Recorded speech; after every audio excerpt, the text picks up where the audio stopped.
வணக்கம், welcome to எங்க சமையல்.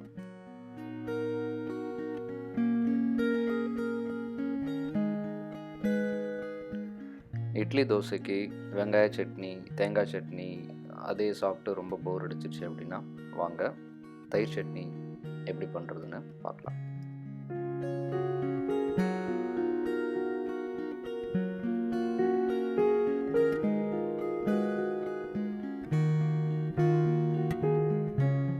இதுக்கு தேவையான பொருட்கள்: சின்ன வெங்காயம், ஆயில், தயிர் 1 கப், உப்பு தேவையான அளவு, கடுகு, உளுந்தம் பருப்பு, அப்புறம் வத்தல், கருவேப்பிலை.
கடுகு நல்லா வெடித்து வந்த உடனே நம்ம வச்சுருக்கிற 2 வத்தலை வந்து கிள்ளி போட்டுக்கோங்க.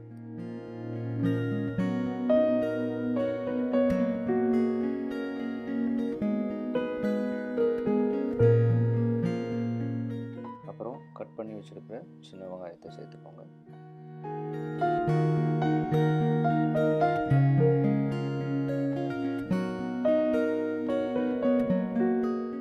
நல்லா வதக்கிக்கோங்க.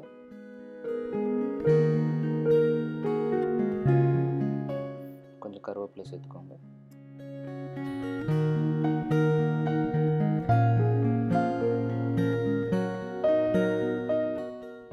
வெங்காயம் இந்த மாதிரி நல்லா வதங்கினதுக்கப்புறம் ஸ்டவ்வை ஆஃப் பண்ணிடுங்க. ஒரு 2 மினிட்ஸ்க்கு அப்புறம் வச்சுருக்கிற தயிரை வந்து அதில் சேருங்க. ஏன்னா சூட்டோடு சேர்த்திங்க அப்படின்னா தயிர் தெரிஞ்சிடும். அதனால் வெங்காயம் நல்லா வதங்கினதுக்கப்புறம் ஸ்டவ்வை ஆஃப் பண்ணிவிட்டு ஒரு 2லேருந்து 3 நிமிஷம் வெயிட் பண்ணிவிட்டு அதுக்கப்புறம் தயிரை சேர்த்து நல்லா மிக்ஸ் பண்ணி கிளறி விட்டுருங்க. இப்போ தேவையான அளவு உப்பு சேர்த்துக்கோங்க. அவ்வளோதான், தயிர் சட்னி ரெடி.